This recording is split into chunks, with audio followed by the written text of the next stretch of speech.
Pagsamba ayon sa Biblia. Ano ba ang pagsamba? Sa Biblia, dalawang salita ang ating hahanapin para tukuyin ang pagsamba.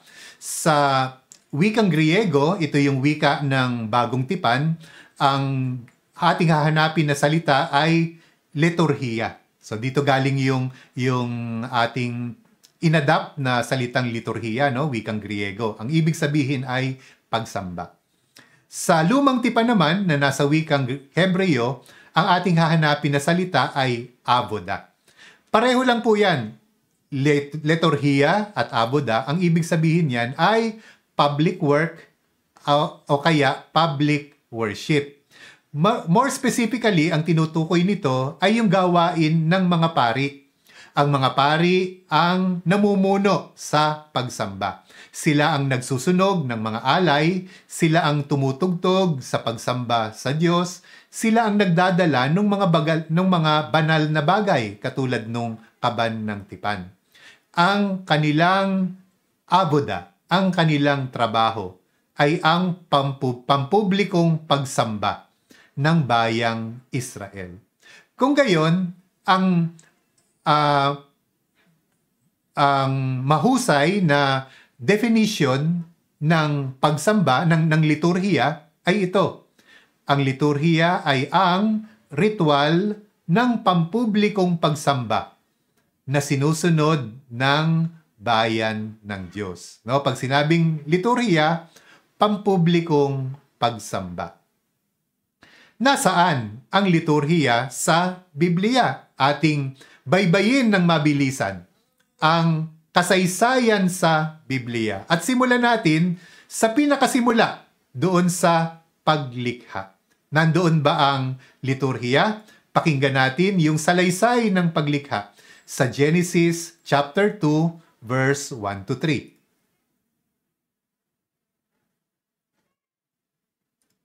Pahayag chapter 4, Genesis chapter 2, verses 1 to 3. Gayon nilikha ng Diyos ang lupa, ang langit, at lahat ng bagay na naroroon. Sa loob ng 6 na araw, tinapos niyang likhain ang lahat ng ito, at siya'y nagpahinga sa 7 araw. Pinagpala niya ang 7 araw at itinangi, sapagkat sa araw na ito, siya'y nagpahinga matapos likhain ang lahat. So, ganoon pala, 6 na araw, nagtrabaho ang Diyos, nilikha niya ang sanlibutan. Sa 7 araw, siya ay nagpahinga at pinabanal ang araw na iyon. Kaya simula noon ay itinangi na. No? Dahil sabi ay ginawa niyang banal ang 7 araw, kaya ito ay isang banal na araw para sa bayan ng Diyos. Ito yung araw ng pamamahinga. Kaya naman, sa ating pamumuhay, may liturhiya din tayo. Ilang araw sa isang linggo? 7 days. Bakit 7? Hindi ba mas madali kung 10 days dahil 10 ang ating mga daliri? Di mas madaling magbilang ng mga araw kung 10. Pero 7 ang araw sa bawat linggo. Dahil iyan ang liturhiya na itinatag ng Diyos simula pa nung likhain ang sanlibutan. May 6 na araw na paggawa at pagkatapos isang banal na araw, isang araw ng Panginoon. Ang atin palang buhay, umiiral ng may liturhiya. Ito ang ating routine, di ba? Lunes hanggang Sabado, araw ng paggawa. Linggo, araw ng Panginoon. Ang buong buhay natin ay nakaayon sa liturhiya na itinatag ng Diyos simula pa nung likhain ang sanlibutan. Nilikha ng Diyos ang sanlibutan na katulad ng isang templo. O kaya pwede rin nating sabihin na ang disenyo ng templo ay katulad ng disenyo ng sanlibutan dahil sila ay magkahawig at magkaugnay. Papaano? Narinig natin na ang paglikha ay 7 araw. Gayon din, ikinuwento sa Biblia na yung templo sa Jerusalem ay itinayo sa loob ng 7 taon. Coincidence ba? Tuloy natin. Dito sa buong sanlibutan, mayroong isang espesyal na lugar, yung tinatawag na Hardin ng Eden. Dito sa Hardin ng Eden, nagtatagpo ang Diyos at ang tao. At sabi ng mga rabbi, yung Hardin daw ng Eden ay inilagay sa tuktok ng isang bundok. Kaya naman, ang templo din, kung saan nandoon ang presensya ng Diyos, nagtatagpo ang Diyos at ang tao, ay itinayo rin sa tuktok ng isang bundok. Coincidence pa rin ba? Ituloy natin. Ang pintuan ng Eden ay pinabantayan ng Diyos sa 2 kerubin. Kung maalala po ninyo yung kwento nila Adan at Eva, nagkasala sila kaya sila ay pinalayas at paglabas nila ng pintuan ng Eden ay pinabantayan ang pintuan na yon sa 2 kerubin. Kaya naman, doon sa templo sa Jerusalem, yung santuario ng templo ay binabantayan din ng ilan? 2 kerubin din. Coincidence pa rin ba? Malalim yung pagkakahawig. Panghuli, ang mundo na nilikha ng Diyos ay pinamunuan ni Adan dahil sa kanya magmumula ang sangkatauhan. Gayon din naman, ang templo ay pinamumunuan ng isang punong pari. Si Adan ba ay isang punong pari? Masasalamin natin yan doon sa Genesis dahil si Adan ay binigyan ng 2 tungkulin, Abad at Shamar. Ano ang kahulugan nito? Ang sabi ng Diyos, sa Genesis, inilagay ni Yahweh ang tao sa halamanan ng Eden upang ito ay pangalagaan, yun yung Shamar, at pagyamanin, ito yung Abad. No? So, ang 2 trabaho tungkulin ni Adan ay pangalagaan, Shamar, at pagyamanin, Abad, ang halamanan ng Eden. Sa aklat ng Exodo, Levitico at Bilang, ang 2 tungkulin din ng mga pari ay Abad at Shamar. Sa aklat ng Bilang, ito yung ating mababasa. Sinabi ng Diyos kay Aaron, ngunit ikaw lamang at ang iyong mga anak ang maglilingkod. Ang word na ginamit ay Shamar, maglilingkod sa altar at sa dakong kabanal-banalan. Iyan ang iyong tungkulin, Abad. So, ang 2 tungkulin din ng pari ay Abad at Shamar. Kaya, ang Hardin ng Eden ay katumbas ng templo. Si Adan naman ay katumbas ng punong pari.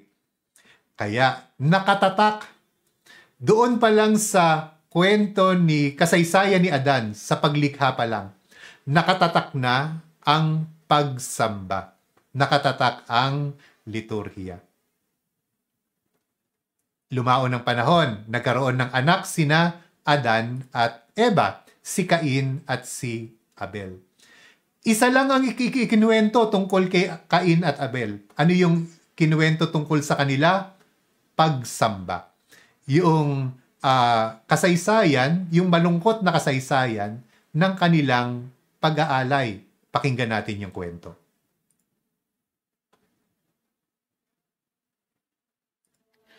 Genesis chapter 4 verses 3 to 5. Dumating ang panahon na si Cain ay naghandog kay Yahweh ng ani niya sa bukid. Kinuha naman ni Abel ang isa sa mga panganay ng kaniyang kawan. Pinatay niya ito at inihandog ang pinakamainam na bahagi. Si Yahweh ay nasiyahan kay Abel at sa kaniyang handog. Ngunit hindi niya kinalugdan si Cain at ang handog nito. Dahil dito, hindi mailarawan ang mukha ni Cain sa tindi ng galit. So ano yung pinag-awayan ni Cain at Abel? Pagsamba, pag-aalay. At masasalamin natin na lubhang mahalaga ang pagsamba, ang pag-aalay sa kanila. Dahil humantong pa na patayin ni Cain ang kapatid niyang si Abel dahil sa selos dito sa kanilang pagsamba.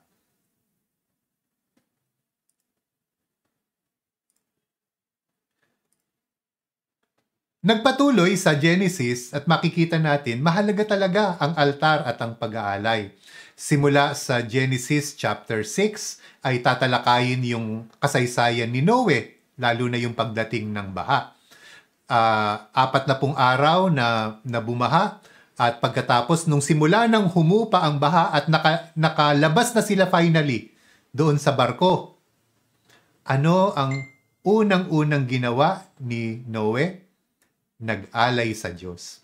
At kinalugdan ng Diyos yung pag-aalay na yon. Kaya nakipagtipan ang Diyos sa pamilya ni Noe. Naglagay pa nga ang Diyos ng bahaghari na hanggang ngayon nakikita natin. Katunayan na dahil sa pag-aalay ni Noe, may tipan ang Diyos na hanggang sa ngayon ay pinapahalagahan ng Diyos. Pagkatapos ng panahon ni Noe, yung panahon ng mga patriarka, no, simula kay Abraham. Si Abraham ang magiging ama ng bayan ng Diyos. Dinala siya sa isang lupa na ipinangako ng Diyos sa kanyang lahi. Nang makarating si Abraham sa lupaing iyon, ang unang-una niyang ginawa, hindi yung bahay niya, hindi yung titirhan niya. Ang unang-una niyang ginawa, altar para sa Diyos. Nag-alay siya sa Diyos. Pag-aalay ang pinakamahalaga para sa mga kauna-unahan nating ninuno. Noong lumalim ang ugnayan ni Abraham at ng Diyos, nagtipan sila. At paano sila nagtipan? Pag-aalay pa din. Nag-alay si Abraham ng isang toro na biniyak at tumawid si Abraham at ang Diyos doon sa gitna ng inalay na toro. Ang pagtitipan ay ginawa sa loob ng konteksto ng pagsamba, ng pag-aalay. Sinubok din si Abraham sa pamamagitan ng pagsamba. Hiniling ng Diyos na ialay ni Abraham ang kaisa-isa niyang anak na si Isaac. Hindi ito pinagdamot ni Abraham, nagtiwala siya sa Diyos at dinala niya si Isaac doon sa tuktok ng bundok para ialay sa Diyos. Inawat ng Diyos yung pag-aalay na yon. Nasubok niya ang pananampalataya ni Abraham sa pamamagitan ng pagsamba.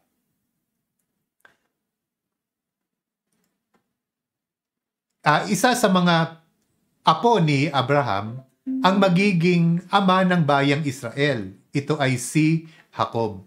Kaya si Jacob din ay nagkaroon ng malalim na ugnayan sa Diyos at nung isang pagkakataon na matapos magpakita sa kanya ang mga anghel, ano ang ginawa ni Jacob? Nag-alay siya sa Diyos doon sa Bethel. Kaya makikita natin na sa buhay ng mga patriarka doon sa Genesis, ang sentro ng kanilang buhay, no? Yung ibang detalye ng kanilang buhay, hindi ikinuwento sa Biblia. Ang ikinuwento ay yung kasaysayan ng kanilang pagsamba. Yung liturhiya, ang pinakamatingkad na bahagi ng kasaysayan doon sa Genesis. Brother Carlo, baka naman nasa Genesis lang. Dilipat tayo sa susunod na aklat, Exodo. Doon sa Exodo, dumami na ang bayan ng Diyos, pero naging alipin sila. Palalayain sila ng Diyos. Pero alam niyo po ba na hindi pagpapalaya ang orihinal na plano ng Diyos? Ang plano ng Diyos ay liturhiya. Huhingi lang ng pahintulot si Moises sa paraon na payagan ang Israel na lumabas ng Ehipto upang sila ay sumamba sa kanilang Diyos na si Yahweh. Pakinggan natin yung kasaysayan mula sa Exodo. Exodo chapter 5 verses 1 to 3. Pagkalipas ng ilang araw, nagpunta sa Faraon sina Moises at Aaron. Sinabi nila, "Ipinasasabi ni Yahweh, ng Diyos ng Israel, na payagan ninyong pumunta sa ilang ang kaniyang bayan upang magpista bilang parangal sa kanya." Sinong Yahweh? Sino siyang mag-uutos sa akin na payagan kong umalis ang mga Israelita? Wala akong kilalang Yahweh. Hindi ako papayag umalis ang mga Israelita. Sagot ng Faraon.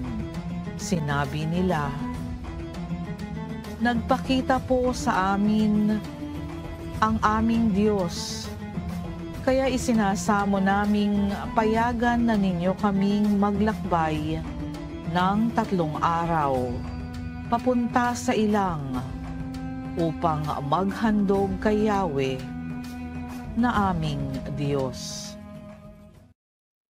Diba, no? Payagan na ninyo kami na pumunta sa ilang upang kami ay makapaghandog sa Diyos, no? So, ang orihinal na pakay ng Diyos ay liturhiya. Pero hindi pumayag ang paraon. Kaya, kailangang alisin ang Israel doon sa Ehipto. Paano sila pinalaya?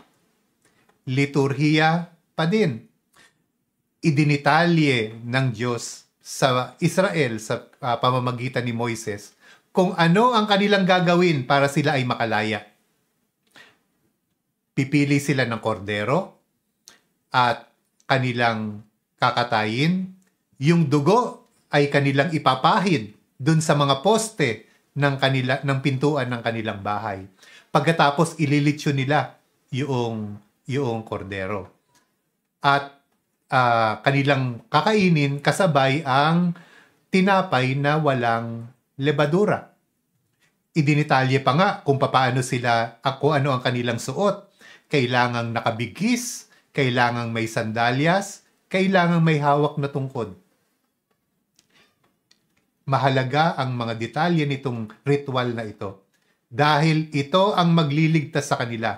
Nung gabi na iyon, dadaan ang anghel ng Diyos at yung mga bahay ng mga Israelita ay lalagpasan kung sinunod nila yung liturhiya.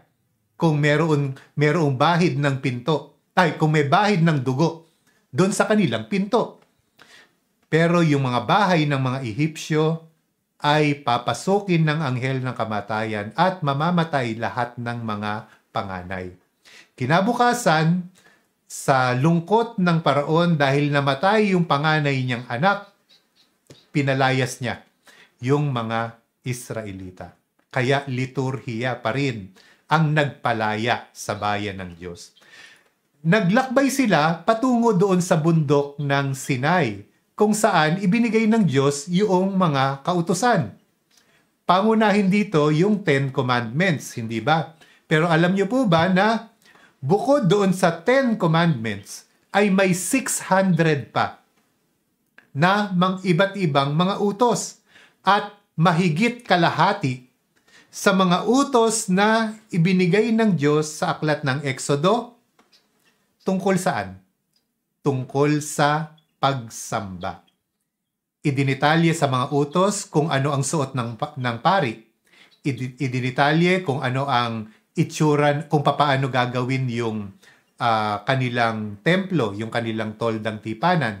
Idinitalye kung saan ilalagay yung Ten Commandments.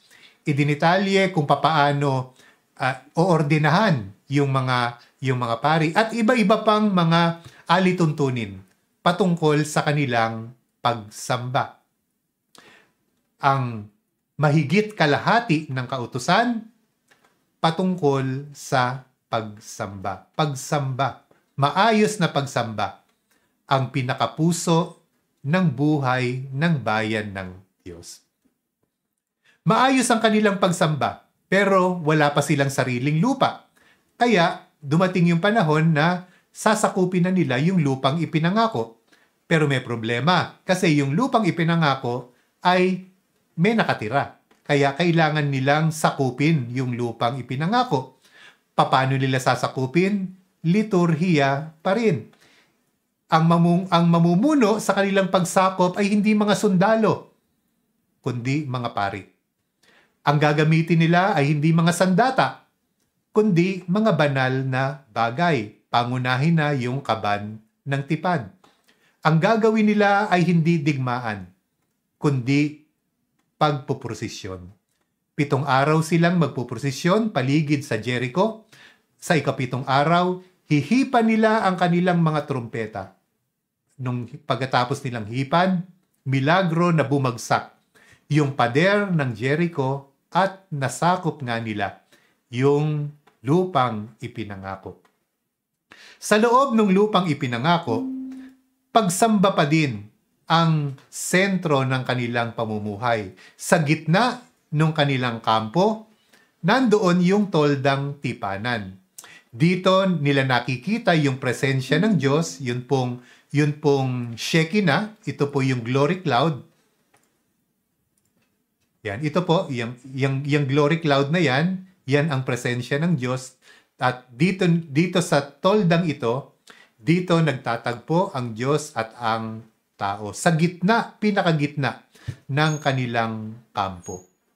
Pero ito ay isang portable na tent na palipat-lipat, depende kung saan sila may digmaan. Dumating yung panahon na payapa na, kaya itinayo na nila yung permanenteng lugar ng pagsamba. Itinayo na nila yung templo kung saan maninirahan ang Diyos. At pinili yung tuktok ng bundok doon sa Jerusalem. Araw-araw, ang mga pari sa templo ay mag-aalay ng handog para sa Diyos. At lahat ng mga Israelita, kahit na yung mga nasa malalayong lugar, 3 beses sa isang taon, sila ay magpipilgrimage. Pupunta dito sa templo para 3 beses sa isang taon nakakasamba sila sa Diyos. Nasa gitna, nasa puso ng kanilang pamumuhay bilang bayan ng Diyos ang pagsamba sa templo. Pero dumating ang panahon na naging lihis ang pagsamba sa templo. Ginagamit ang pagsamba para ma-exploit ang bayan ng Diyos. Kaya dumating ang mga propeta para magbabala sa Israel na kailangang ayusin ang pagsamba. Kung hindi, ay paparusahan sila ng Diyos. Hindi nakinig yung mga pari, hindi nakinig ang hari at ang mga tao, kaya nagkatotoo yung babala ng mga propeta, sinakop sila ng ibang bayan. Kaya malinaw sa lumang tipan, kapag maayos ang pagsamba, pagpapala ang matatamo ng bayan ng Diyos. Kapag lihis naman ang pagsamba, kaparusahan at kapahamakan ang mapapala ng bayan ng Diyos. Liturhiya ang susi sa maayos na pamumuhay ng bayan ng Diyos. Pagdating ni Jesus ay magkakaroon ng bagong tipan. Mababago ang liturhiya dahil ang pagsamba ay hindi na sa mga tapyas ng bato isusulat kung hindi sa mga puso. Ibig bang sabihin ay nilabag ni Jesus o kanyang tinapos yung pagsamba sa lumang tipan? Hindi. Kasi masasalamin natin sa mga ebanghelyo na si Jesus ay naging masunurin doon sa ritual ng pagsamba ng mga Hudyo. Simula pa lang nung siya ay sanggol, siya ay tinuli sa templo. Siya ay pinangalanan sa templo. Siya ay dinala sa templo para tubusin. Nung 12 taon siya, sinama siya sa templo. Tuwing linggo, tuwing ikapitong araw, tuwing araw ng pamamahinga, palagi nating mababasa na si Jesus ay nasa sinagoga bilang isang masunuring Hudyo. Sinusunod ni Jesus yung ritual, yung liturhiya ng mga Hudyo, pero bibigyan niya ng bagong kahulugan.